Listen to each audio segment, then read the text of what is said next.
जी हाँ दोस्तों, 5 अगस्त को दिन निकलते ही अकेले संसद भवन पहुंचे प्रधानमंत्री नरेंद्र मोदी। उधर अमित शाह से मिले अजीत डोभाल। बंद कमरे में कौन सा हुआ बड़ा फैसला। बहुत स्वागत है आप सभी का। आप देख रहे हैं द राजनीति का विशेष सेगमेंट खबर और विश्लेषण। मैं हूं जब्बार खान। दोस्तों, आखिर अचानक ऐसा क्या हुआ कि 5 अगस्त की सुबह सुबह प्रधानमंत्री नरेंद्र मोदी संसद भवन की तरफ चल पड़े। आखिर अमित शाह से अजीत डोभाल ने मुलाकात क्यों की? इंटेलिजेंस ब्यूरो के सेक्रेटरी और होम सेक्रेटरी के लोगों की मुलाकात गृह मंत्री से क्यों हुई? और इन तमाम चीजों के बीच में बंद कमरे में कौन सा बड़ा फैसला लिया गया है, विस्तार से आपको बताते हैं। दोस्तों, अंत तक इसे जरूर देखें क्योंकि खबर अहम है, खबर संवेदनशील है। दोस्तों, हमने आपको एक दिन पहले दिखाया था और बताया था कि किस तरीके से अचानक प्रधानमंत्री नरेंद्र मोदी देश की राष्ट्रपति द्रौपदी मुर्मू के यहां राष्ट्रपति भवन पहुंच करके मुलाकात करते हैं। उसकी तस्वीरें भी हमने दिखाई। और प्रधानमंत्री नरेंद्र मोदी की राष्ट्रपति से मुलाकात के बाद में गृह मंत्री अमित शाह भी भागे भागे जाते हैं और राष्ट्रपति मुर्मू से मुलाकात करते हैं। इस वक्त तक जबकि मैं आपके सामने हूं इस शो को लेकर के, तब तक उस मुलाकात का रहस्य, उसके पीछे की जो परतें हैं, पूरी तरह से खुली नहीं है।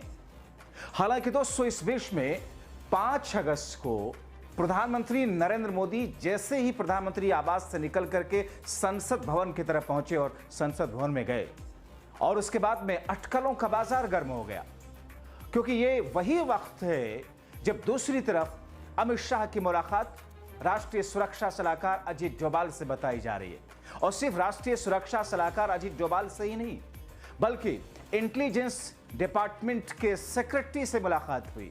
साथ ही साथ में होम सेक्रेटरी हैं, उनसे भी अमित शाह की मुलाकात। यानी कि कुछ न कुछ तो ऐसा है जो 5 अगस्त को कुछ न कुछ बड़ा होने जा रहा है।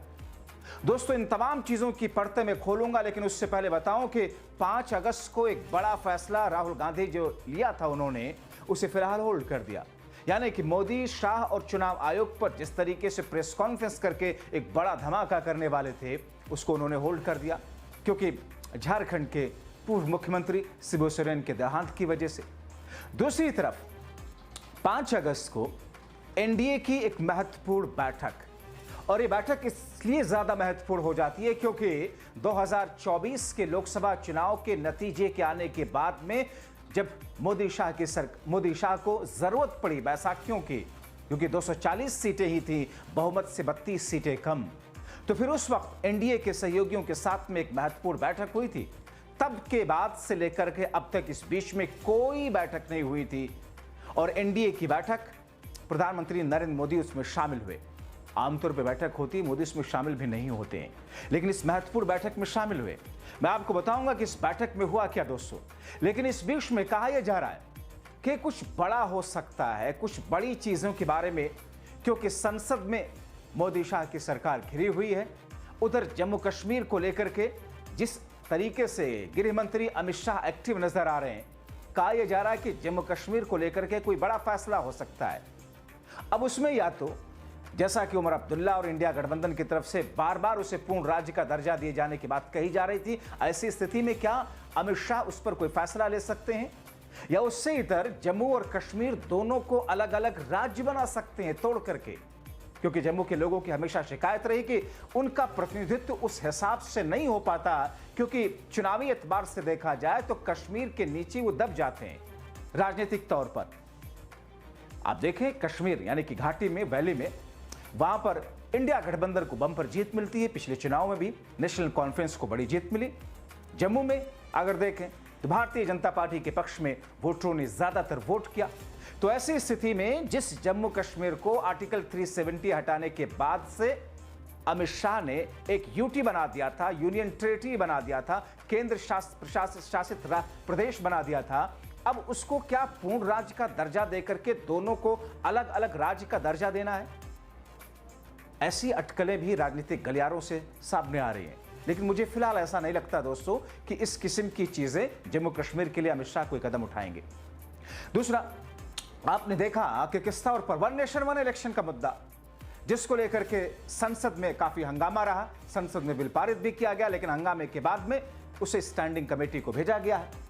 यूसी को लेकर के जिस हिसाब से समान नागरिक संहिता को लेकर के भारतीय जनता पार्टी का जो शुरू से ही अगर देखा जाए, भारतीय जनसंघ जब थी बीजेपी से पहले, या आरएसएस का जो मुद्दा था, कई सारे जो कोर मुद्दे थे, आर्टिकल 370 हटाना, यूनियन सिविल कोड लागू करना, इन तमाम चीजों के साथ साथ में ये चीजें कुछ राज्यों में, बीजेपी शासित राज्य में शुरू तो हो गई, मगर केंद्र के स्तर पर अभी भी ये कहीं ना कहीं उस अंदाज में बनी हुई है जिसको लेकर के लगातार सवाल उठते हैं।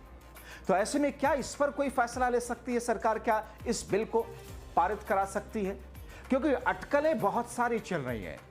अब इन तमाम चीजों के बीच में जो एनडीए की खास बैठक हुई जिसमें प्रधानमंत्री नरेंद्र मोदी पहुंचे, और एनडीए की बैठक में जहां पर मैंने कल आपको बताया था, आपने देखा था कि किस तौर पर एनडीए की बैठक को लेकर के मोदी खुद उस बैठक में शामिल हुए।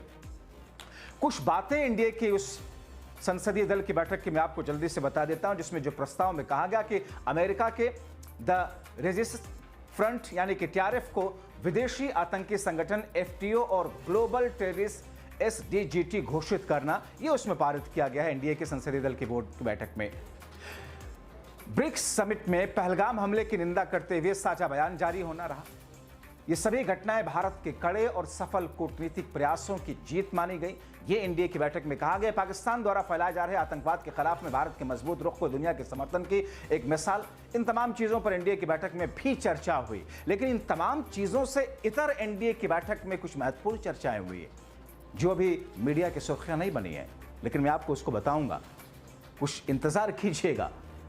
आपको यहां भी बताता चलूं कि गठबंधन को, यानी कि उपराष्ट्रपति का जो चुनाव होना है, उपराष्ट्रपति के चुनाव को लेकर के भी एक औपचारिक मुलाकात एनडीए के सहयोगी दलों की, क्योंकि उपराष्ट्रपति का चुनाव अगर एनडीए का नेता प्रत्याशी हार जाता है, वैसे यह असंभव है हारना, क्योंकि दोनों ही सदनों में एक बहुत ही कंफर्टेबल मेजॉरिटी है एनडीए के पास में, लेकिन जिस एंगल से अगर संघ देखता है, जिस एंगल से मौजूदा वक्त की सिनेरियो राजनीतिक तौर पर दिख रही है, अगर उसमें कोई पेच हुआ तो कोई बहुत बड़ी बात नहीं होगी। हमने भारतीय इतिहास में देखा है, चुनावी इतिहास में, कि कई बार पार्टियों के सांसदों ने, नेताओं ने अपने मन की आवाज सुन करके पार्टी से इतर जा करके उन्होंने अपना वोट किया है।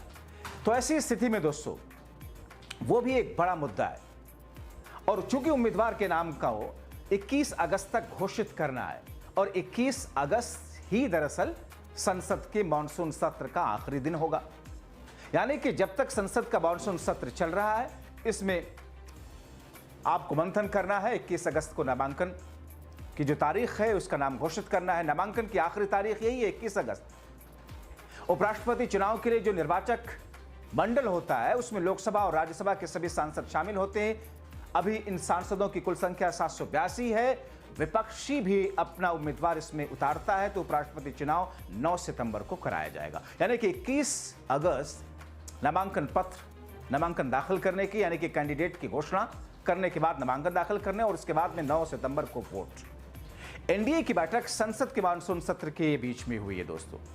अब तक पहलगाम आतंकी हमले और ऑपरेशन सिंदूर पर 2 दिन की चर्चा के अलावा कोई अहम विधायी काम नहीं हो पाया।